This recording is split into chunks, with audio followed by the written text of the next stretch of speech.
गोस्वामी जी महाराज ने पूर्व प्रसंग वर्णन किए। श्री जटायु जी को भगवान श्री रामचंद्र जी ने शरीर रखने को कहा।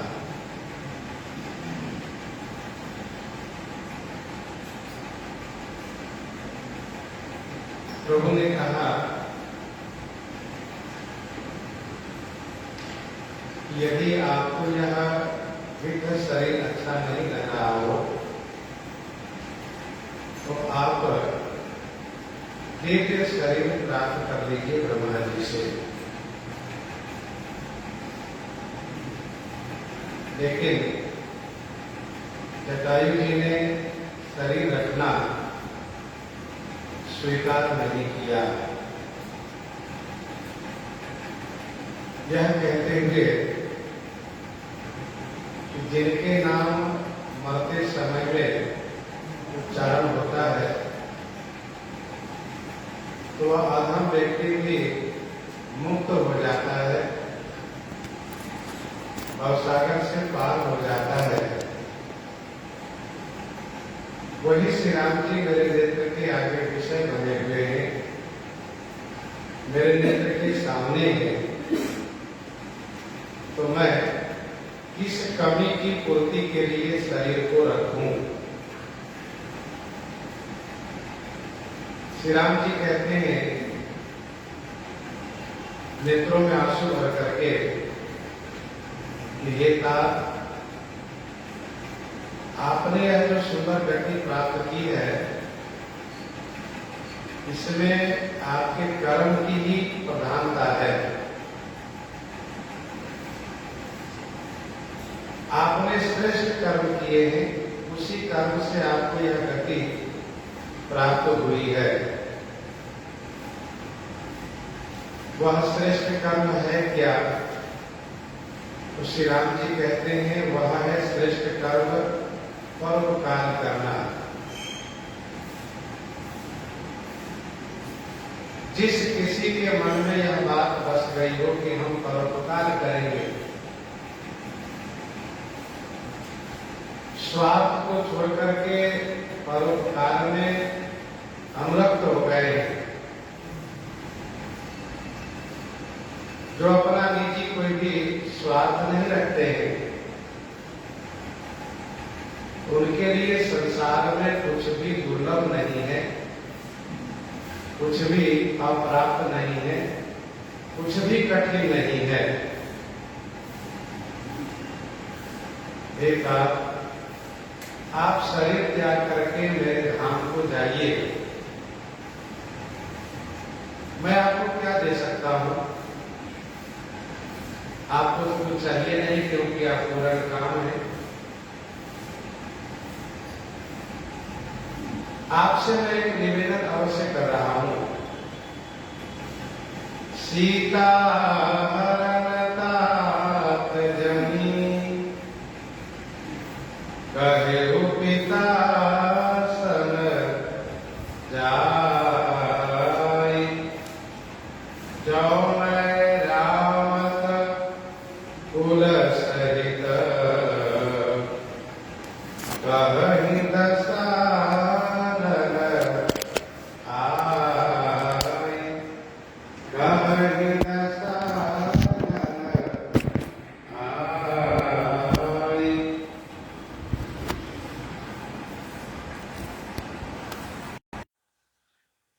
सीता हरण तात जनी कहेहु पितासन जाई। हे तात, सीता हरण की बात जाय पितासन जनी कहे हो, आप जाकर के पिताजी से नहीं कहिएगा। जो मैं रामत कुल सहित कहीं दसानन आई, यदि मैं राम हूं तो दशानन अपने कुल परिवार के सहित आकर के स्वयं देवेंद्र की सभा में पिताजी को बताएंगे।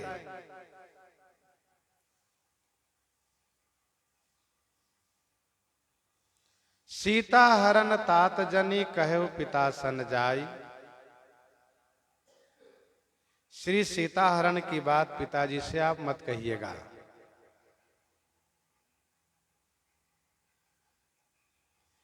यही बात गीतावली अरण्यकांड 16 पद में गोस्वामी जी ने लिखी है। श्री राम जी कहते हैं मेरो सुनियो तात संदेशो, सिय हरन जानी कहेहु पिता सन, होई हो अधिक अंदेशो। रावर पुण्य प्रताप अनलमह, अलप दिनन रिपुदहि। हे तात, आपके पुण्य के प्रताप से थोड़े दिन में शत्रु नष्ट हो जाएंगे और फिर ये अपनी बात देवेंद्र की सभा में मेरे पिताजी से कहेंगे कि महाराज आपके बेटे से विरोध करने का परिणाम यह हुआ कि मेरे परिवार में कोई बचा ही नहीं। तो मेरे पिताजी को संतोष होगा।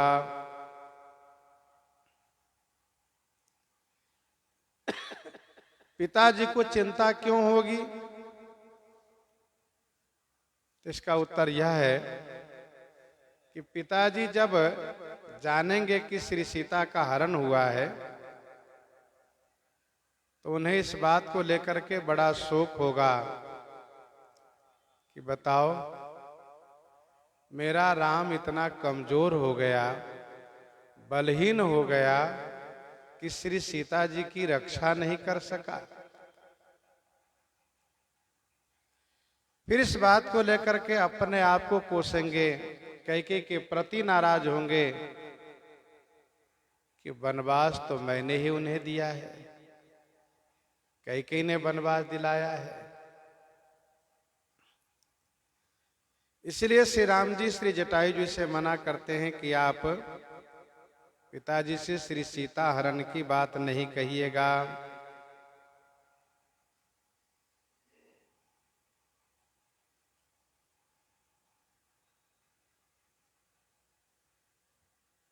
अंगद जी से जानबूझ करके रावण ने पूछा कि बताओ तुम्हारे पिताजी कैसे हैं? तो अंगद जी ने कहा सुनो, 2-4-10 दिन तक धीरज रखो। तुम भी वहीं जाओगे जहां मेरे पिताजी गए हैं और वहां जाकर के गले से लग करके मिलना और फिर पूछना।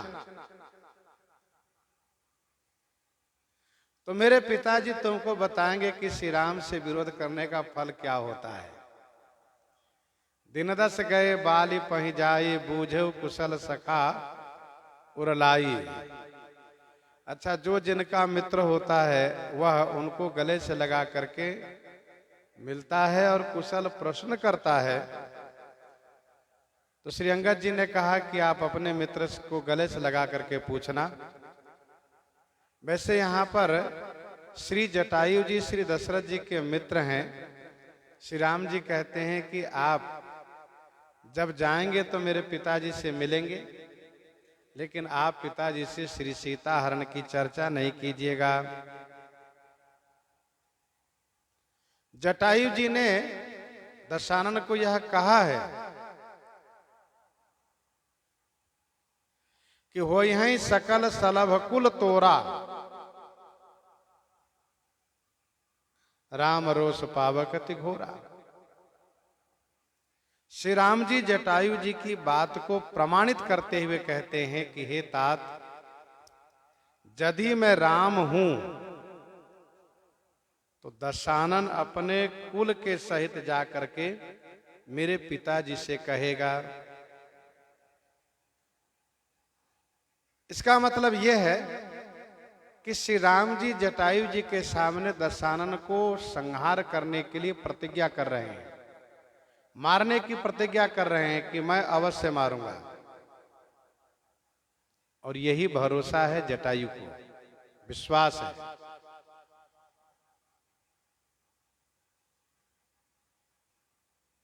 परशुराम जी ने श्री राम जी से कहा कि राम नाम वीर को होता है, राम नाम वीर पुरुष का होता है। करु परितोष मोर संग्रामा नाहित छाड़ कहाउब रामा। श्री राम जी यहां पर वही इशारा कर रहे हैं कि यदि मैं राम हूं तो रावण को मारूंगा, और नहीं तो परशुराम जी के शब्दों में नाहित छाड़ कहाउब रामा, राम कहलाना छोड़ दूंगा।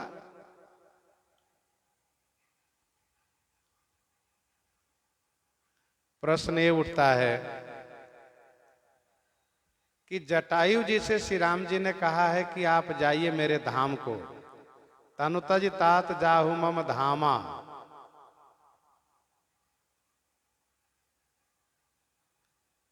और श्री चक्रवर्ती महाराज अवधेश जी हैं स्वर्ग में, मुलाकात कैसे होगी? इसका समाधान यह है कि भगवत धाम प्राप्ति का दो मार्ग है। एक तो वह मार्ग है जो सीधे भगवान के धाम को जाता है, बीच में किसी लोक में जाने की आवश्यकता नहीं है। और दूसरा मार्ग वह है जिसको शास्त्रों में अर्चिरादि मार्ग कहा गया है। जो मुक्त पुरुष, मुक्ति पाने वाला पुरुष भगवान के विरह को थोड़ा सहन कर सकते हैं, वह विभिन्न लोकांतरों में परिभ्रमण करते हुए वहां के लोकाधिपति से अर्चित होते हुए, पूजित होते हुए फिर भगवान के धाम को जाते हैं। और जिनको भगवान का विरह एक पल भी सहन नहीं होता, वे सीधे भगवान के धाम को चले जाते हैं, उन्हें किसी लोक में जाने की आवश्यकता नहीं होती है।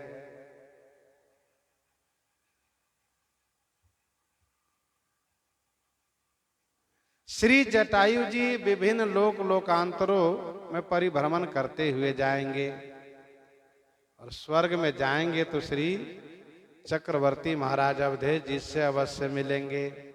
इसीलिए श्री राम जी ने ऐसा कहा है,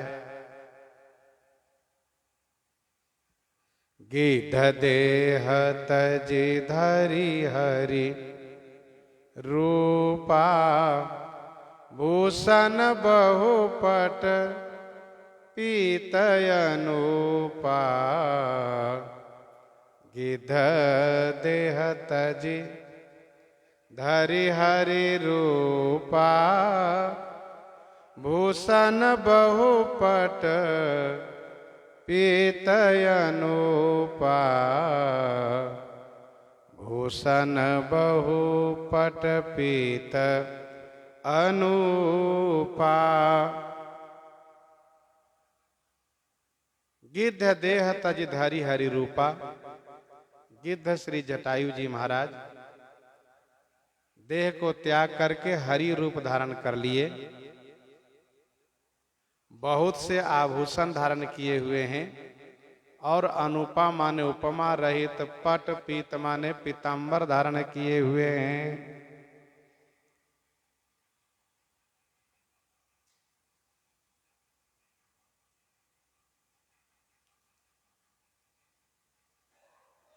श्री राम जी जटायु जी को सारूप्य मुक्ति प्रदान किए।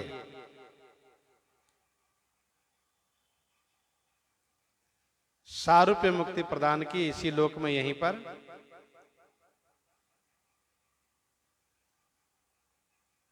सामीप्य मुक्ति भी प्रदान किए हैं। गिद्धराज से भेंट भई, बहुविध प्रीति बढ़ाई, इस सामीप्य मुक्ति है।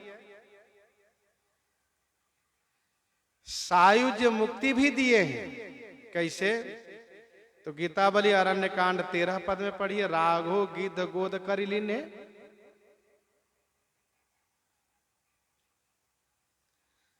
सालों के मुक्ति भी प्रदान किए इनको। तनु तज तात जाहु मम धामा।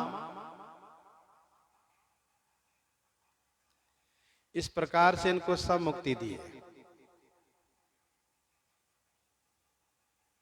गिद्ध देह तज धरि हरि रूपा।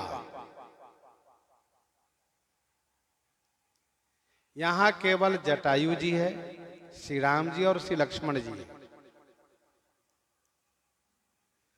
जटायु जी ने गिद्ध देह को परित्याग करके हरि रूप धारण किया है। यह वह श्री हरि रूप है जो भगवान के नित्य धाम में पहुंचने पर जीव को प्राप्त होता है। इसी को सारूप्य मुक्ति कहते हैं। हरि माने रामाख्यमीशम हरिम, श्री राम जी का रूप धारण किए। श्री राम जी जिन पर अनुग्रह करके सारूप्य मुक्ति प्रदान करते हैं, उन्हें अपना जैसा ही स्वरूप प्रदान करते हैं। भगवान के धाम में, भगवान के परिकर मुक्त जीव भगवान के जैसे ही स्वरूप वाले होते हैं।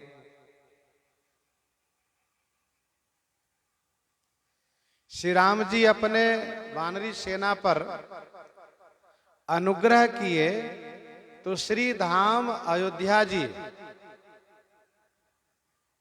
में पहुंचते ही सबको मानव रूप प्रदान कर दिए।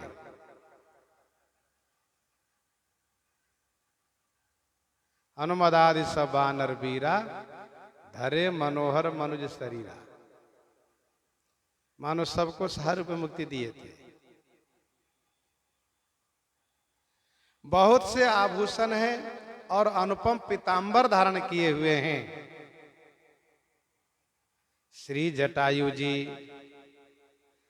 श्याम गात विशाल भुज चारी। श्याम गात विशाल भुज चारी। स्तुति करत नयन भरी बारी। स्तुति करत नयन भरी बारी। श्याम गात माने श्याम शरीर है, सुंदर श्याम शरीर। नील सरोरु नील मणि नील नीरधर श्याम। श्याम गात विशाल भुज चारी, विशाल चार भुजा है। स्तुति करत नयन भरी बारी। नयन बारी भरी स्तुति करत, नेत्रों में अश्रु भर करके स्तुति कर रहे हैं।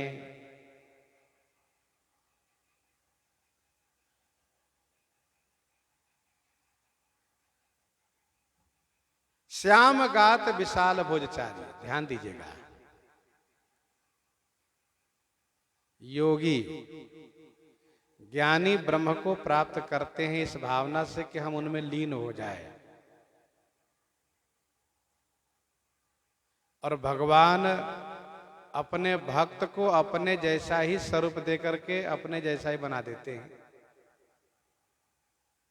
वे जो योगी हैं, ज्ञानी हैं, वे निराकार का ध्यान करते हैं। उनकी साधना में साकार नहीं है, भक्त की साधना में साकार हैं। वे कहते हैं सोहमस्मि, हम वही हैं। और भक्त कहते हैं कि हम आपका दास हैं। पर गोस्वामी जी कहते हैं भक्त और भगवान में कोई अंतर कहाँ है? दोनों तो एक ही है,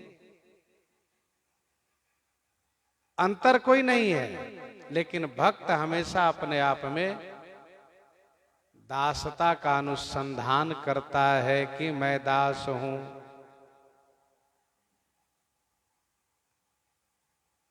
श्याम गात विशाल भुज चारी, विशाल भुज चारी,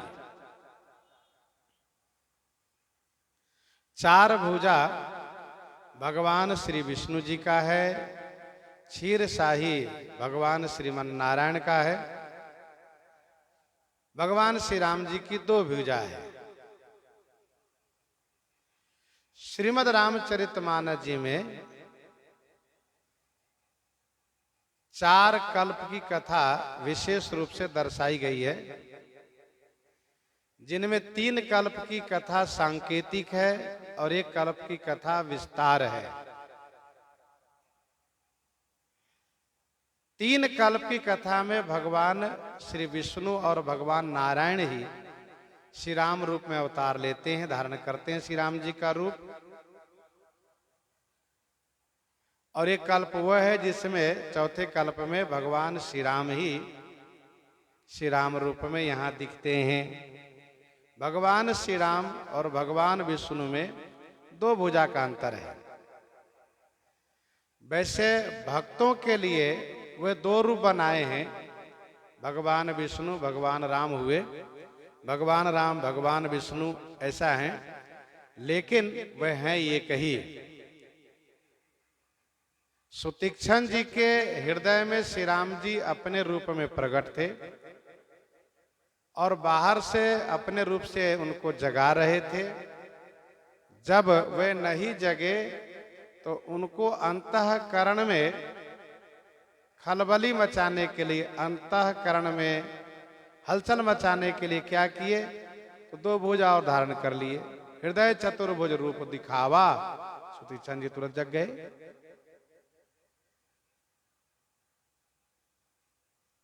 तो श्री राम जी सदैव शाश्वत दो भुजा में हैं, भगवान विष्णु शाश्वत चतुर्भुज में हैं। लीला काल में भगवान विष्णु द्विभुजधारी होते हैं, लेकिन श्री राम जहां नित्य साकेत में विराजित रहते हैं, नित्य धाम में, वहां शाश्वत द्विभुज में ही रहते हैं। तो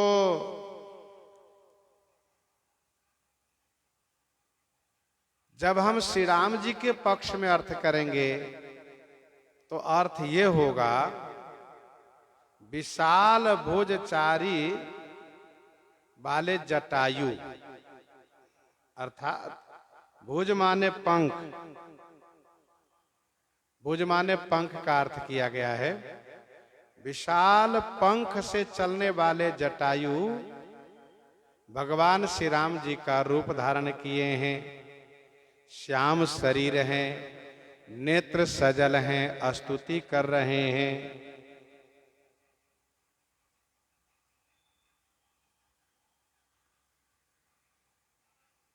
चारी माने चलना, जैसे ते अब फिरत विपिन पद चारी। बसति मनसी मम कानन चारी।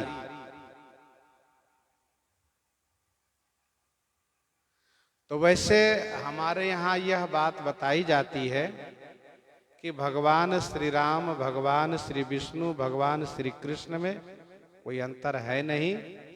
हाँ, भक्तों की उपासना को ध्यान में रखते हुए जो श्री राम जी के उपासक है उनके लिए श्री राम जी हैं, भगवान विष्णु के जो उपासक है उनके लिए भगवान विष्णु रूप में है, श्री कृष्ण भगवान के उपासक के लिए भगवान श्री कृष्ण रूप में है। श्याम गात विशाल भुज चारी, स्तुति करत नयन भरी बारी। जय राम रूप अनूप निरगुण, सगुण गुण प्रेरक सही।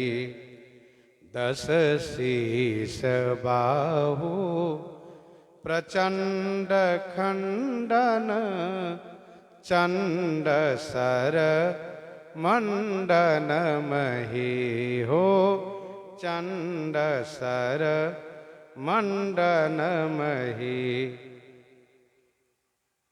स्तुति के प्रारंभ में जय शब्द का उच्चारण अवश्य किया जाता है।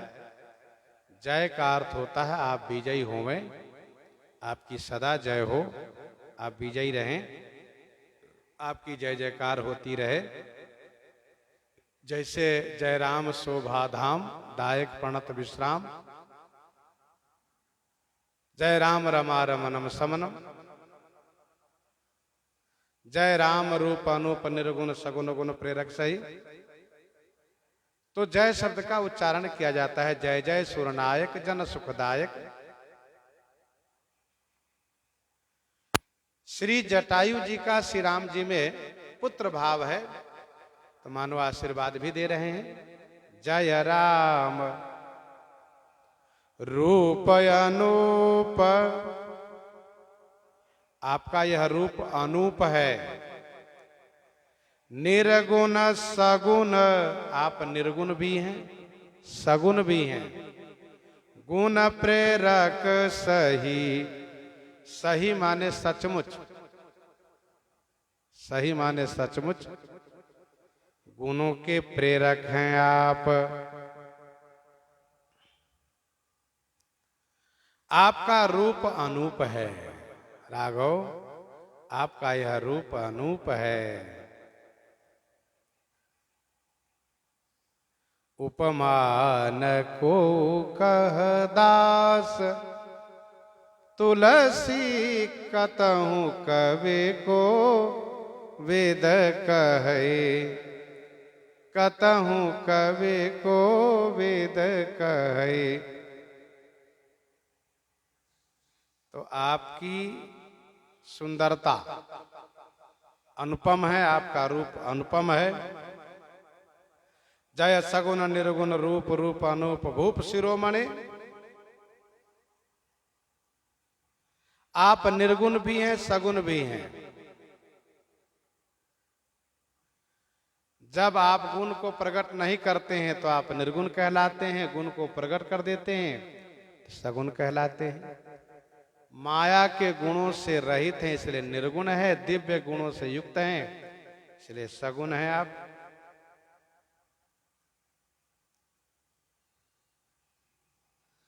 सगुण ही अगुण ही नहीं कछु भेदा, गावहि मुनि पुराण बुध वेदा।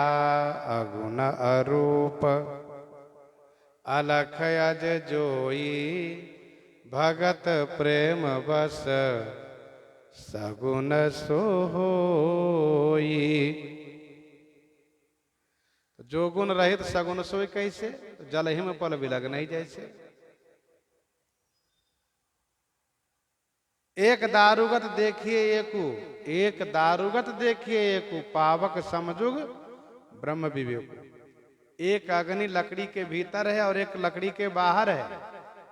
वैसे जो भीतर अग्नि है वह निर्गुण है, जो बाहर अग्नि है वह सगुण है।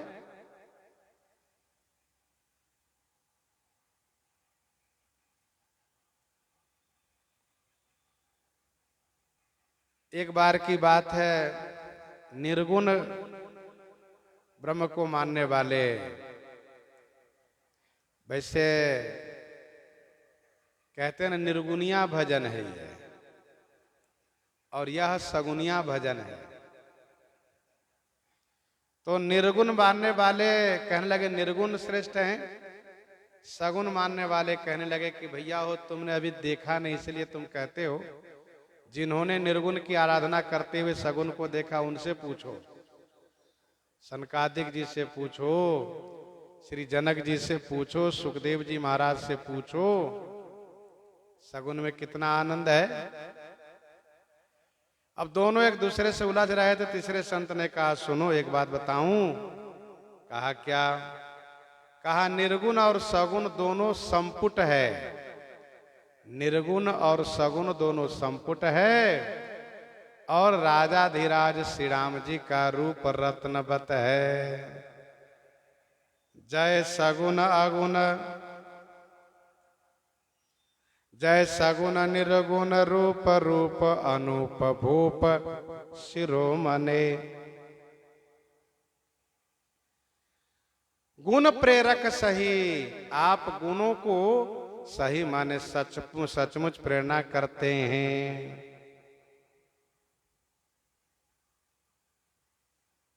तीनों गुण के अधिष्ठात्री देव त्रिदेव हैं। तीनों गुण के अधिष्ठात्री देव कौन है? कहा त्रिदेव हैं।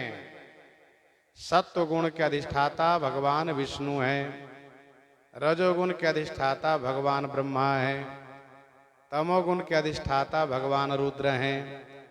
आप तीनों के प्रेरक हैं। गुणातीत सचराचर स्वामी, राम उमा सब अंतर जामी।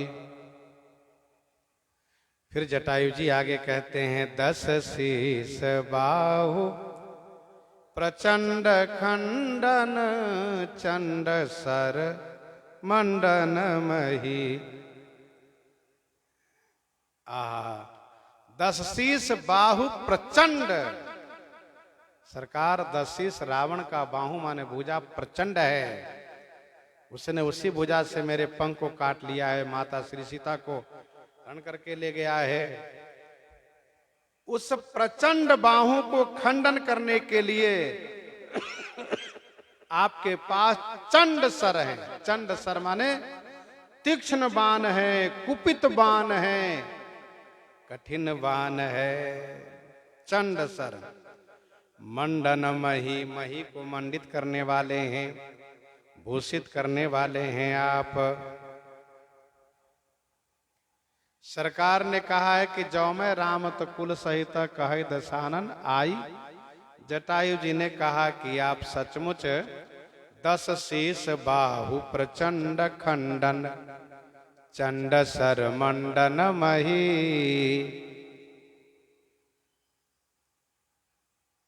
दस शीस विनाशन, 20 भुजा कृत दूरी महा, मही भूरि रुजा।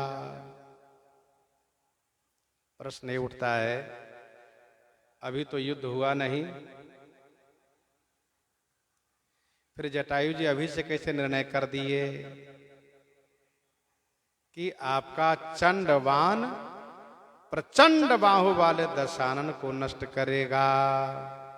इसका समाधान यह है कि जटायु जी को दिव्य शरीर प्राप्त हुआ है, इसलिए इनको दिव्य ज्ञान भी प्राप्त हो गया है। दूसरा भाव ये है, वात्सल्य में आशीर्वाद दे रहे हैं कि ऐसा हो। तीसरा समाधान यह है कि श्री राम जी अनादि हैं, उनकी लीला भी अनादि है। जैसे चंद्रमा मुनि ने संपाति को कथा सुनाई है,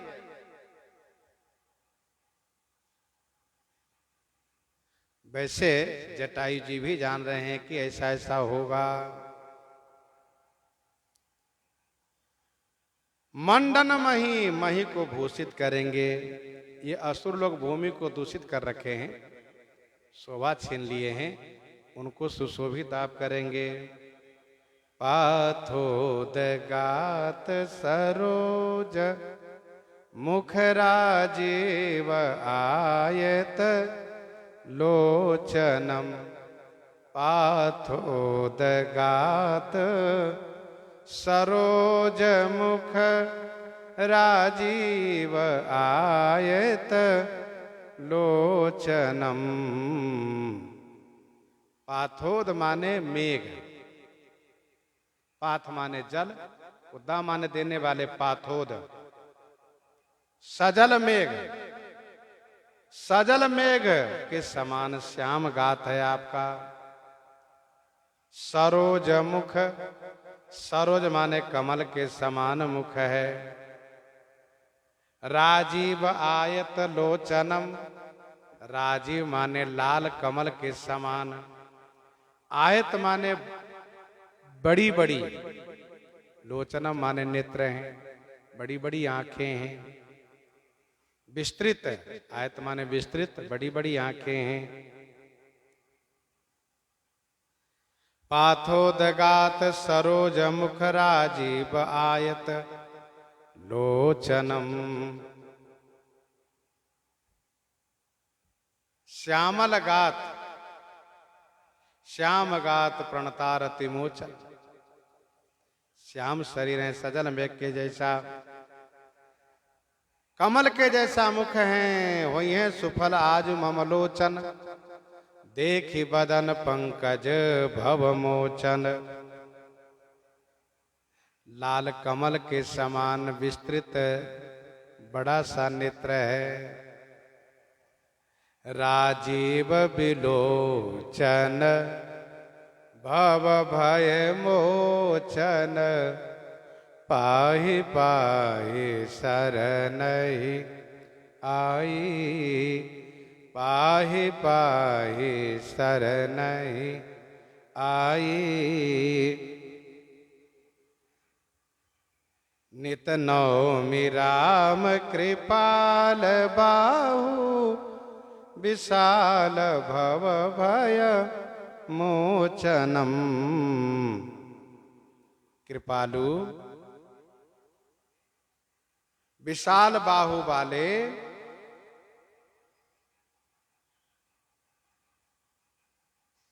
भव भय मोचनम।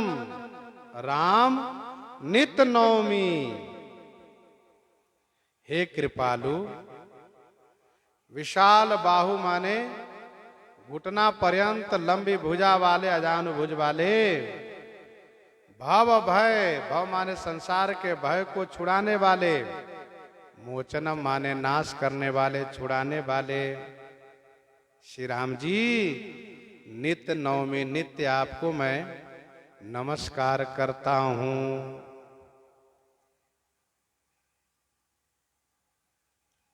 गीतावली उत्तरकांड 13 पद में गोस्वामी जी ने लिखा, सुमिरत श्री रघुबीर की बाहें। सुमिरत श्री रघुबीर की बाहें। होत सुगम भव उदधि अगमयति। को उतरत को लांघत थाहे। को उतरत को लांघत थाहे।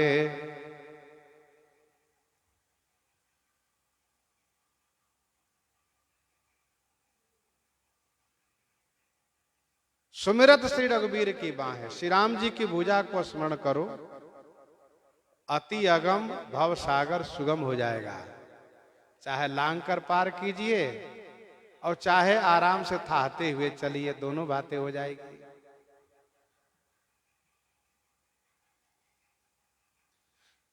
नित नवमि राम कृपाल बाहु विशाल। विशाल भुजा है, आजानुभुज सर चाप धर। संग्राम जित कर दूषणम। उस अजानुभुज से भव भय मोचनम। भव भय, भव संसार का भय क्या है? तो पुनरपि जननम पुनरपि मरणम। पुनरपि जननी जठरे शयनम। विशाल भव भय मोचनम। बलम प्रमेय मनादिमज मव्यक्तमेकम गोचरम। बलम प्रमेय मनादि मजमव्यक्तमेकम गोचरम। गोविंद गोपर द्वंद्वहर विज्ञान घन धरणीधरम। विज्ञान घन धरणीधरम। बलम प्रमेय मनादिमजम अव्यक्तमेकमगोचरम। बलम अप्रमेयम अनादिम अजम अव्यक्तम एकम अगोचरम है आप। बलम अप्रमेयम, आपका बल अप्रमेय माने असीम, बिना नाप तौल के है। आपका बल अप्रमेय अर्थात बिना नाप तौल के हैं, असीम है।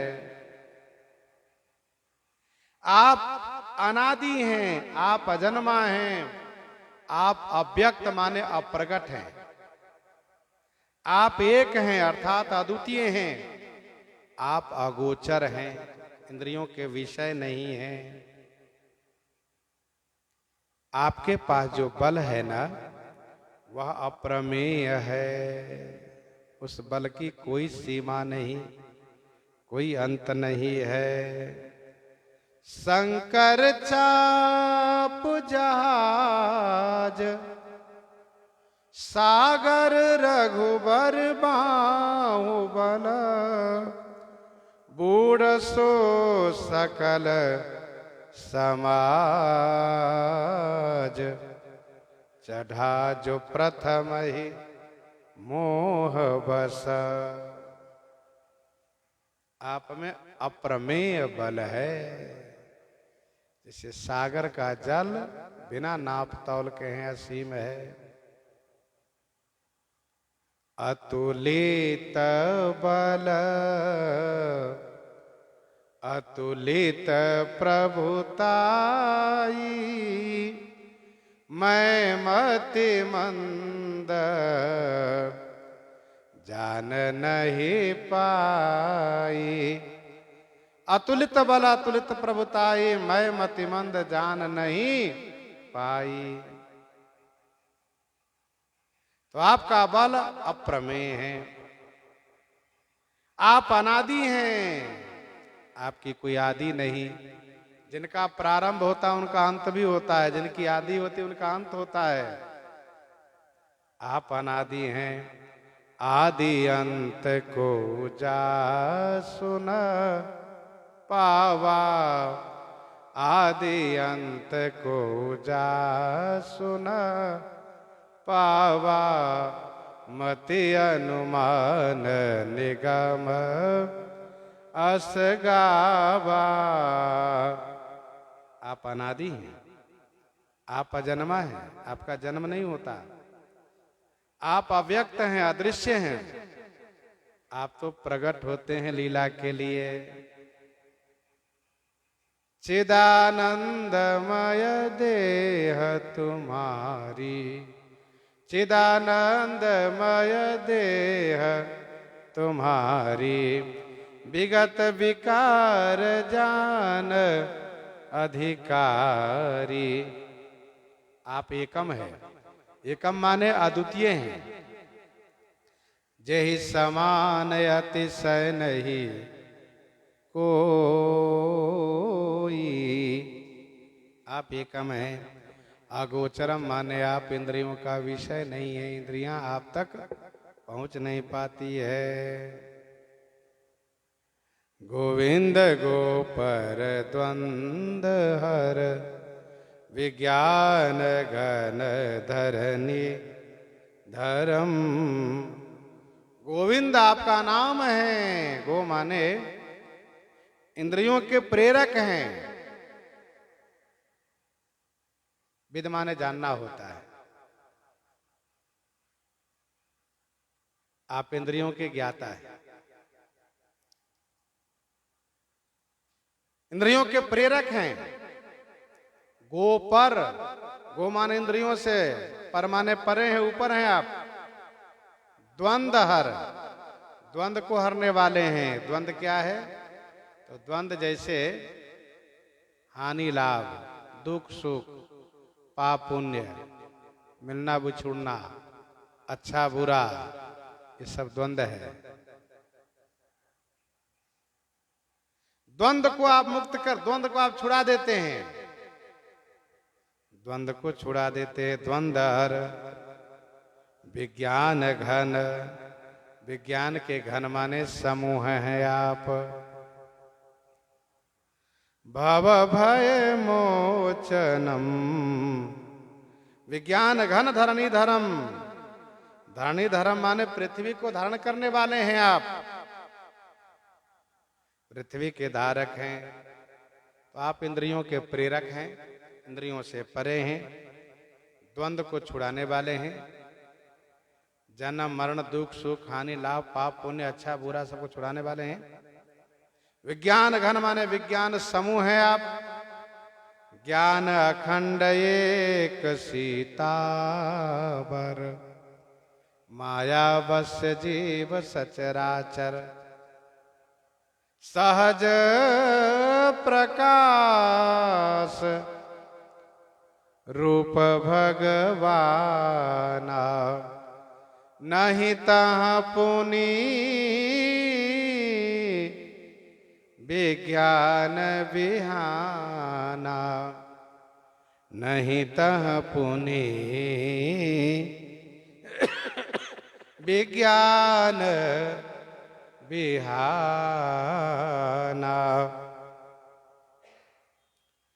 धरणी धर्म पृथ्वी को धारण करते हैं, कच्छप वाराह रूप से पृथ्वी को धारण किए हुए हैं आप।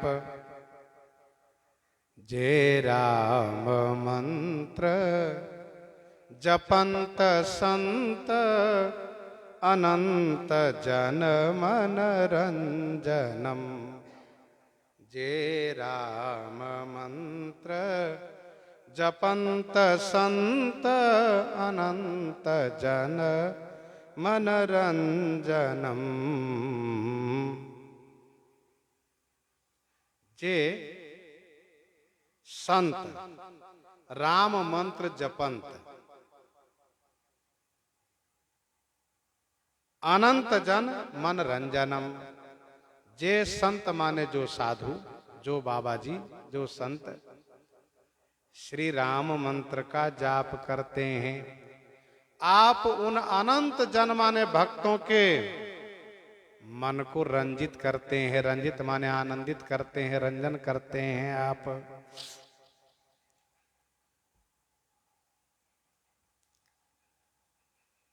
जे राम मंत्र जपंत संत, श्री राम मंत्र जो गुरुजी से प्राप्त किया जाता है, मंत्र राज नित जप ही तुम्हारा, ओजहि तुम ही सहित परिवारा। मंत्र राज है नाम महाराज। महामंत्र जो जपत महेश्वर, महामंत्र है। नाम और मंत्र दोनों एक ही है, नाम से ही मंत्र होता है। किसी भी नाम के प्रथम अक्षर को बीज मंत्र बना देने से, नाम के खष्टी विभक्ति जो होती है उसको लगा देने से, अंत में नमः लगाने से मंत्र हो जाता है। मंत्र जाप की विधि है, मंत्र राज जाप की विधि है। विधि को पालन करने से लाभ होता है। और नाम महाराज के जाप करने में कोई विधि पालन की आवश्यकता नहीं है। जैसे आप चाहे वैसे नाम जाप कर सकते हैं। संत महापुरुष कहते हैं कि जैसे यहां से हमें प्रयागराज जाना है, प्रयागराज तो दूर हो गया। मान लो हमको यहां से हनुमानगढ़ी जाना है हनुमान जी के दर्शन के लिए, तो उसके दोनों विधि है, एक तो पैदल और दूसरा वाहन से। पैदल वाले चल दिए, थोड़ा टाइम लगेगा, पहुंच जाएंगे। वाहन वाले के लिए 2-3 नियम है, जैसे कि वाहन ठीक होना चाहिए। पहली बात, नहीं पता चला वाहन लेके चले 2-4 कदम के बाद खराब हो गया, वो गाड़ी खराब हो गई। वाहन ठीक होना चाहिए, पहली बात। दूसरी बात यह है कि रोड अच्छी होनी चाहिए, रोड बढ़िया हो। नहीं पता चला वाहन में बैठे ट्रैफिक जाम में फंस गए। अब कम चौड़ी रोड है तो फंस गए भीड़ भाड़ में, पैदल वाले पहले पहुंच गए। तो नाम जाप मानो पैदल का मार्ग है, जब चाहे तब चलिए। और मंत्र जाप का माने मंत्र जाप की यात्रा वाहन की यात्रा है, उसके लिए सावधानी नियम भी पालन होना चाहिए।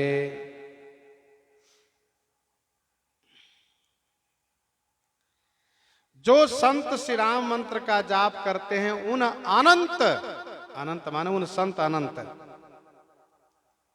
जाने उस संत अनंत समान, उन अनंत दासों के मन को रंजन माने आनंदित करते हैं। नित नौमी राम अकाम प्रिय, कामादि खल दल गंजनम।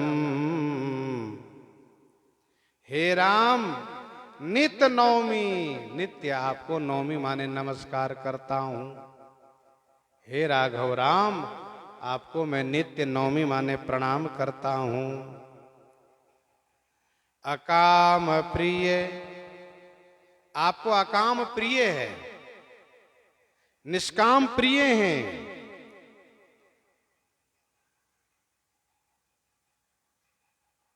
कामादि खल दल गंजनम, काम आदि विकार रूपी खल माने दुष्ट, दल माने सेना को, गंजनम माने नाश करने वाले हैं आप।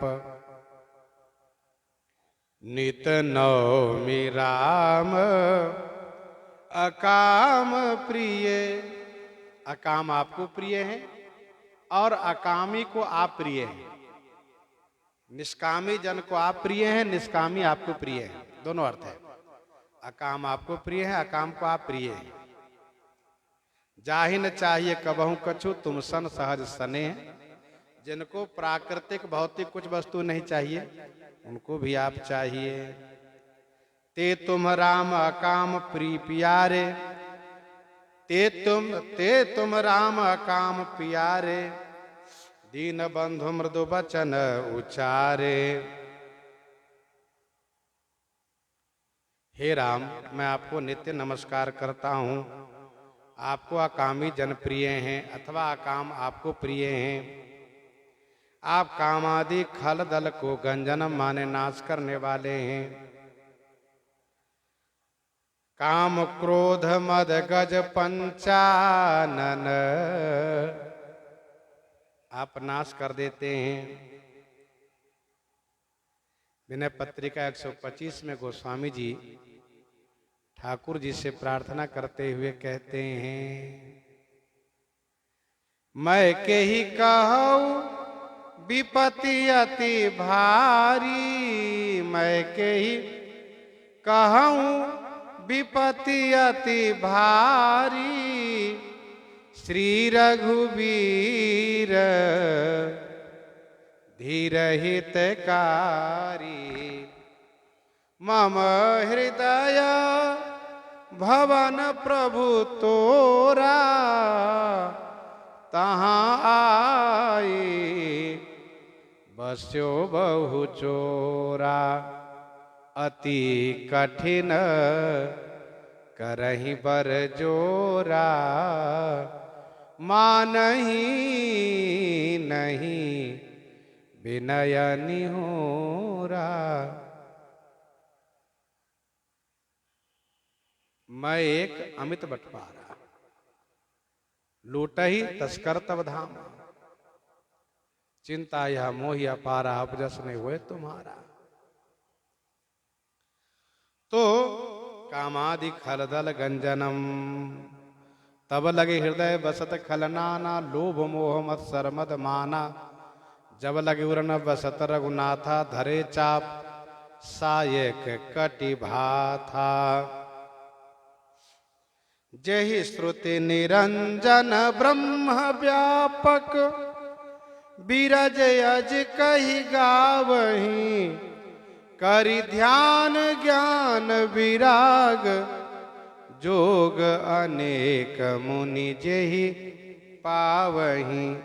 अनेक मुनि जेहि पावहीं, जेहि श्रुति निरंजन ब्रह्म व्यापक, जेहि माने जिन्हें, श्रुति माने वेद, निरंजन माने माया रहित, ब्रह्म व्यापक माने व्याप्त, विरज माने रजोगुण रहित, अज माने अजन्मा कह करके गावही माने गाते हैं। जेहि जिन्हें वेद, श्रुति माने वेद, निरंजन ब्रह्म कह करके, व्यापक ब्रह्म कह करके, बीरज ब्रह्म कह करके, अज ब्रह्म कह करके गायन करते हैं।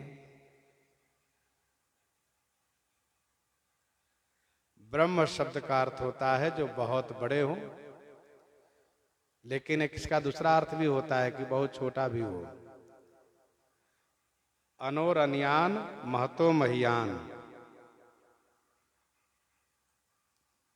अनु से अनु महान अनु हो, बहुत बड़े भी हो। इतने छोटे हैं कि जीव के अंदर में निवास कर लेते हैं वे, असप प्रभु हृदय अक्षता विकारी, और इतने बड़े हैं कि रोम रोम प्रतिलागे कोटि कोटि ब्रह्मांड। हाँ, तो जो निरंजन ब्रह्म है, माया से रहित ब्रह्म है, व्यापक ब्रह्म है, विरज माने रजोगुण से रहित है, अजन्मा ब्रह्म है, करी ध्यान ज्ञान विराग जोग, अनेक मुनि जेहि पावहीं, अनेक मुनि जेहि पावहीं। जेहि अनेक मुनि ध्यान ज्ञान विराग जोग करी, पावही माने प्राप्त करते हैं। जेहि माने जिन्हें अनेक मुनि अनेक प्रकार से ध्यान करके, ज्ञान करके, वैराग्य करके, अष्टांग योग करके, पावही माने प्राप्त करते हैं। जीति पवन मन गो नीरस करी, मुनि ध्यान कबहु क पावहीं, प्राप्त कर लेते हैं। सो प्रगट करुणा कंद शोभा, वृंद अग जग मोहई, सो प्रगट करुणा कंद शोभा, वृंद अग जग मोहई।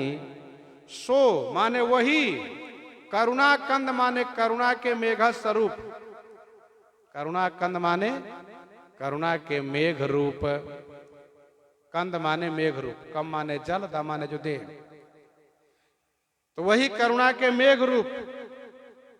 शोभा वृंद माने शोभा के समूह, प्रगट माने प्रगट हो करके, अग जग मोहई, अग माने स्थावर, जग माने जंगम को मोहित कर रहे हैं, स्थावर जंगम को मोहित कर रहे हैं, अर्थात जड़ चेतन को मोहित कर रहे हैं। करतल बाण धनुषयति सोहा, करतल बाण धनुषयति सोहा, देखत रूप चराचर मोहा, देखत रूप चराचर मोहा। जिन्ह निज रूप मोहनि डारी, जिन्ह निज रूप मोहनि डारी, किन्हे स्वबस नगर नर नारी, किन्हे स्वबस नगर नर नारी। अग जग मोहहि मम हृदय पंकज, भृंग अंग अनंग बहु छवि सोहई, मम हृदय पंकज भृंग अंग अनंग बहु छवि सोहई। आपके अंग में अंग बहु अनंग छवि सोहई, मम हृदय पंकज भृंग। आपके सभी अंगों में बहुत से अनंग माने कामदेव की छवि शोभायमान है। आप मेरे हृदय रूपी कमल में भृंग माने भंवरा बनकर के विराजित हो जाइए, भंवरा बनकर के रहिए।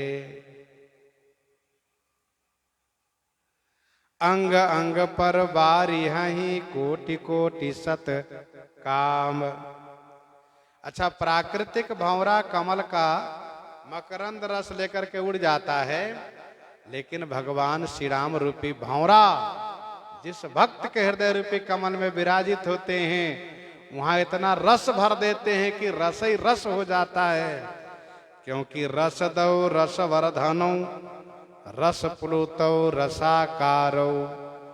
परमात्मा रस देते हैं, रस बढ़ाते हैं, रस युक्त है, रसमय है, वे तो आनंद रस से परिपूरित हैं।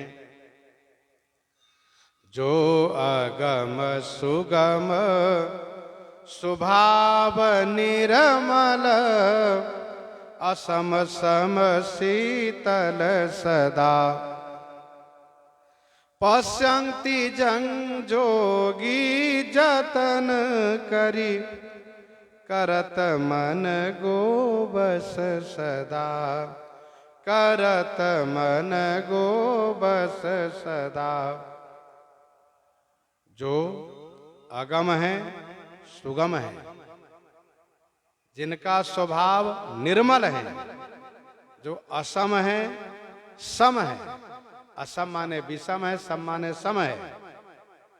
सदा शीतल माने हमेशा शीतल रहते हैं।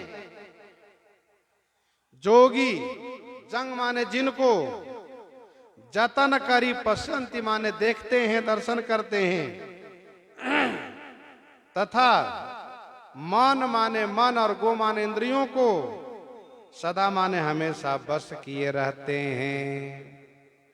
सो राम रमा निवास संतत, दास बस त्रिभुवन धनी।